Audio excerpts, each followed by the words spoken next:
any return to normal function at the moment needs to be done very carefully. With regard to the schools, I really don't see the schools getting back to normal this side of the bank holiday weekend at the end of May. I think we've got to be really confident that everything's in place before we allow that to happen.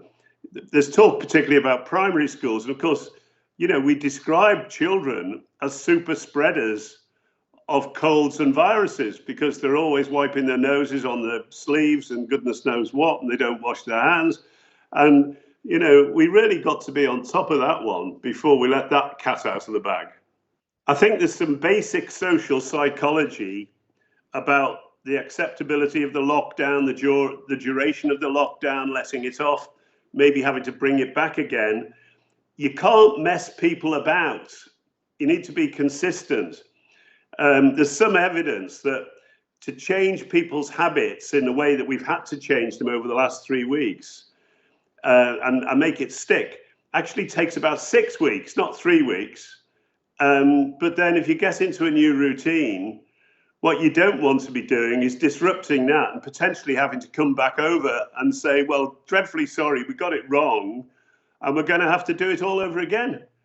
I think it's much better to phase it carefully and confidently, and then let's just suck up the consequences, try and plan to minimize the economic and social harm, concentrate on the other things we should be doing, like supporting and protecting people's mental health who are finding this difficult, using online support systems and so on to support people, and encouraging people to develop a routine and support each other, so something that works for them and their families.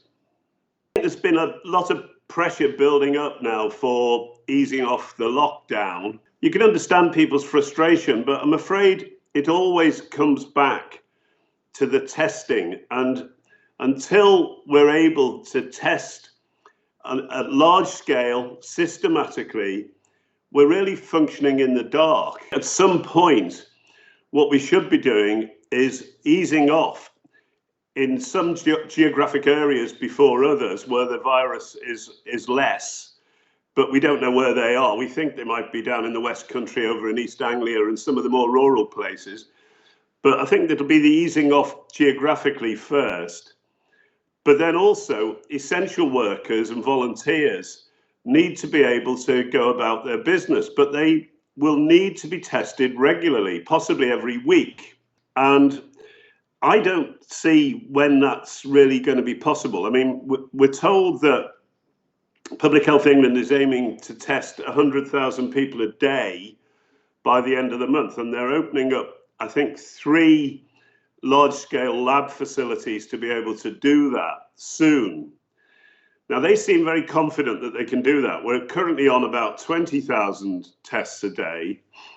I think in the end, to get to where we need to be for letting a foot off the pedal, they may need to be doing 200,000 or 300,000 a day, you know.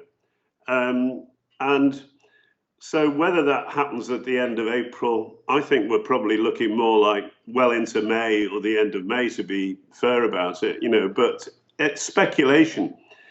And it's also tied up to this agenda about, is the epidemic leveling off?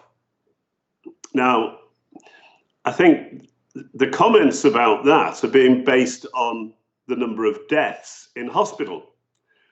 And because we still don't know how many people are dying at home or in care homes, and that's because we're not testing there, you know, you got all these circular arguments about this. We need to be really testing there, testing in other risk areas like the prisons, which we've talked about before, and we've not heard anything about for the last couple of weeks. But, you know, when this has previously been identified, we were told a couple of weeks ago that there were cases of corona in at least 10 prisons, and there had been at least 1 death. I would expect, unless to be told to the contrary, that there will now have been a lot more cases in prison. We need to know what's going on in prison. There needs to be regular testing in the prison environment as well. So these things all need to be taken together. It comes back to the testing. Then also, if you're going to ease off, we really need to get serious about the shielding agenda of the at-risk population and separating those people who are now essential workers, whether it's doctors and nurses and other health workers, or whether it's truck drivers and shop assistants and all the people that we need to keep the show on the road and to keep the economy ticking over. And I've been arguing this now for several weeks, that they need to be sleeping not under the same roof as people who are in the vulnerable groups, the people, older people over 65 or 70, people with medical conditions. So I don't know what's happening about that. You know, I mean, in terms of them being billeted in hotels, boarding houses and schools. But then there's talk about the schools going back. And all these things are interrelated, because if the schools are to go back, then I can see it could be quite easy for the boarding schools to go back, but that's only 5 or 10% of the children, because you could test the kids before they're allowed back into a boarding school and then maintain that as a biosecure environment because they're in the one place and they don't need to be moving outside of it. But for day schools, for ordinary regular state school kids, you know, how do you do that? There may be, I was just thinking about this morning, that Liverpool always had a facility in North Wales called Colomendy out by Ruthin in North Wales, which everybody who'd been in a state school in Liverpool went there at least once or twice during their school years, in the grammar school years or the comprehensive school years, and spent time there. Those facilities must be around the country. Education authorities must have those rural adventure places that could be used for kids, older kids, teenage kids, whose parents are essential workers. You know, have we done anything about that? We should be mapping what we've got to see how to best enable people to go about their daily work, their daily business, you know. So we need a plan for that. And when we hear the conversations about have we got an exit strategy, haven't we got an exit strategy, I think some of these things are the nitty-gritty of such a plan. I think all of us want the economy to come through this somehow. We're dependent on a vibrant economy to pay our wages and to, keep the show on the road. But it can be counterproductive if we rush into this. There have been reports, for example, from the logistics companies that maybe 20 or 25% of truck drivers are reporting sick. Now, imagine if we let it all back out again and then the virus changes, as it could do, becomes even more severe, takes out a significant proportion of the truck drivers and other kinds of essential workers who keep moving goods around in the warehouses and in the shops and Amazon and all these places. It could be a disaster. So I constantly think back to how did they keep the economy moving during the war? They kept it going for 5 years. Okay, they moved on to wartime production of armaments and Spitfires and those kind of things. So they switched production, but they still had to feed and clothe people. And I think we need to really think through that. I think the problem with having this sort of short-term pressure to get back quickly is that we're perhaps not doing the proper thinking about if this is 3, 6, 9 months and not in a month's time, what's the best way to go about doing that? That's the sort of plan we need, is a 3, 6, 9-month plan. And that's still hoping that the vaccine kicks in the new year, quite early in the new year. I hope that Keir Starmer doesn't fall into the trap of, this being seen in purely party political terms. I mean, this really does cry out for joined up non-partisan government. And of course, the interests of workers are very important in that. I mean, we've all of us seen very clearly how important so many workers are who are paid so little and are so little valued in normal times. We've seen that now, and we're seeing it written large with the workers in care homes who are often on a minimum wage, and whose lives are potentially on the line as much as frontline nurses and other care workers. So, I hope that not just the Labour Party, but all the politicians are committed to making sure that when we come out of this, we've got a fairer deal for everybody. And I mean, there must be people now at home, family life must be very difficult for many people.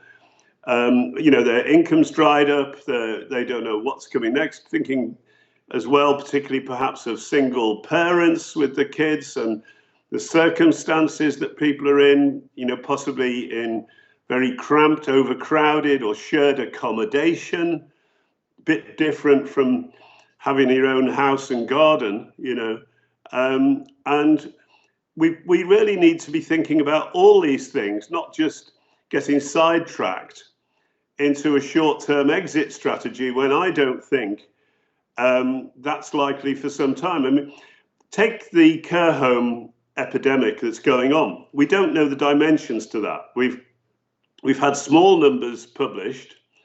Some of the care home chains have indicated quite large numbers.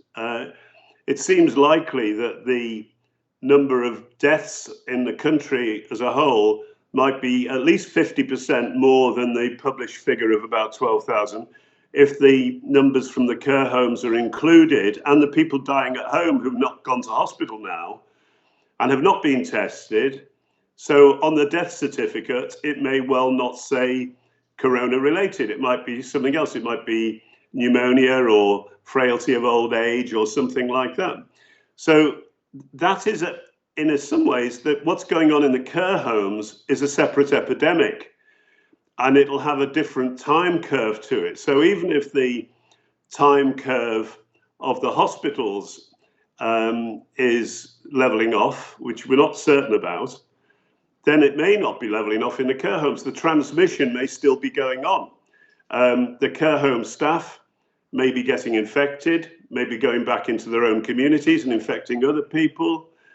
And we just don't know about that at all. And it's the same with the prison estate, the prison officers and the prisoners themselves, as a potentially, in some ways, separate epidemic going on among us. And until we can actually describe how all these epidemics stack up and relate to each other, it's premature to talk about levelling off of a curve. You've got to look at each curve separately. The Germans now have a fantastic advantage over us in terms of their testing levels. I mean, I don't know what everybody else thinks about this, but the idea that somehow we can ignore the German experience because somehow they're different doesn't really wash. If they do try to go back to normal, they may still face a problem. And they're going to have to be careful about that. But, there's no two ways about it. We were caught out. We didn't have the planning. We didn't have the capacity. We didn't have the plans in place to be able to respond to the challenge. When all this is over, we're going to have to make damn sure that we're never caught out like this again. There's already now a petition for an official inquiry online, and I'm sure that's going to gather momentum in the days and weeks ahead. The way in which the numbers of cases, of hospital admissions, of deaths is being reported and released has become very confusing. I hope this isn't deliberate. I hope this isn't to do with the news management that seems to be going on now behind the press conferences, which seem progressively stage managed, because we really do need to be able to trust the data that we're presented with.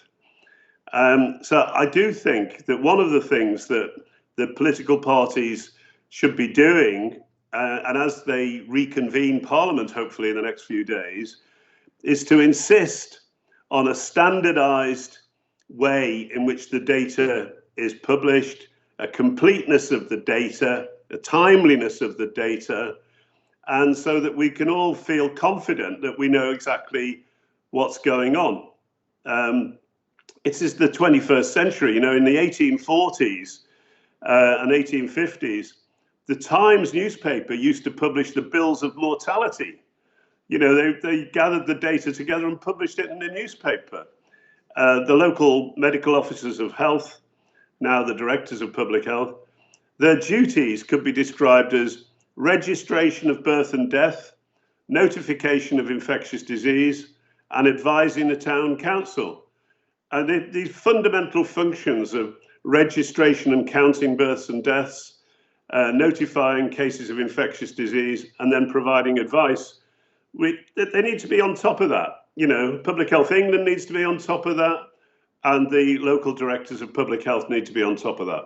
One of the shameful things of the last week has been reports of parents with children with disabilities, with congenital problems and so on, with autism even, being asked to sign Do Not Resuscitate permissions. This is appalling, should never happen.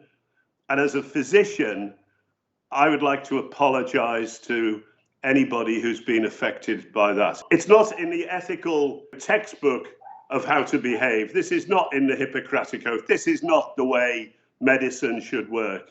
It's the most shameful episode. You do not expect doctors and nurses to die doing the job. It's a basic aspect of health and safety to protect people doing their work. The fact that we've had doctors and nurses, some of them very young, who died over the last few weeks because they didn't have adequate personal protection is an indictment of those whose job it was to look out for them.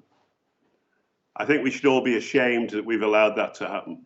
One of the problems we have in understanding the differences in how different people are affected by this virus is, again, the data, and having adequate data analysed by age, sex, ethnicity, social class, and so on, to really get to grips with it. But, it does seem that there are a lot of folk who come from an ethnic minority background, new Britishers, if you will, who've been affected by this. Now, whether this is because they've been working in particularly exposed environments in the hospital to be at risk, whether they've got personal risk factors. And we know, for example, that those people that come from South Asia have a high incidence of diabetes, which is a risk factor. So there may be some elements to do with that. But I'm sure there's research going on into that now, and it really is something that does need to be vigorously pursued. The gender balance looks as though men are more vulnerable than women, whether it's because men are less fit than women, older men, because it tends to be more older people, whether older men are less fit than older women, whether they've got more legacy of heart disease and the things. We don't know. We just don't know at the moment. But clearly there's a research agenda there, and I'm afraid we won't know the answers to a lot of that till probably after this is over. At times like this, when the World Health Organization is under attack and its funding is being cut, we have to remind ourselves why the WHO was set up in the first place. It was set up along with UNICEF and UNESCO and the other United Nations bodies after the Second World War to work at a global level, international solidarity, to prevent the conditions under which another global war could take place. That's what it was all about. And disease, as we knew here, as one of the founding aspects of the health service and the welfare state after the war, it was all part of that overall movement that was international. That we need a WHO. We have to have a WHO. Unfortunately, they do become a political football from time to time. And this isn't the first time that the United States has cut their funding. About 25 years ago, the same thing happened. I forget which president was in the United States. And WHO since then has become much more dependent for its funds on external funders, very wealthy philanthropists. And I see that Gates has stepped into the discussion in the last day or two, and he apparently contributes a very large amount to WHO as an individual. But when the United States considers playing this particular political game, they need to be careful, because it may well be that China will step into the gap and become the major funder of WHO. And this is also about global diplomacy and global trade, as well as about health. And so, I think the United States and President Trump need to think very carefully before they relinquish the influence that they have with such an important organization as the WHO. When I look back now on the last 3 months, since the beginning of this whole epidemic as it's affected us here, it gives me no satisfaction to have been right about so much of this. It's been difficult at times. I've been criticised for saying the things that I've said, particularly early on, and my professional bodies even had complaints made about me for having said it, which, I'll leave that to the viewers to decide what they think about that. But, this, for me, is the bread and butter of public health. Public health is about bearing witness. It's about intervening based on evidence for the benefit of our fellow man and woman. And that's what it's all about. I hope that we can, even at this late stage, minimize the harm which is still there in the pipeline, as we see what's happening in the care homes, possibly in the prisons, among our most vulnerable people, homeless people. Haven't mentioned sex workers who are continuing to work, many of them, in that most vulnerable situation, because often these are very vulnerable women who are doing sex work to put food on the table for their children. And, these are all groups that need to be represented, that we need to be there for them. And, as long as I breathe the air I breathe, I hope to be able to stand up for the weak and the people who need a voice. It's been really important to me to have this avenue when sometimes the mainstream media haven't been receptive. But Double Down News, alternative media, very important 21st century news outlet. Support Double Down News on Patreon.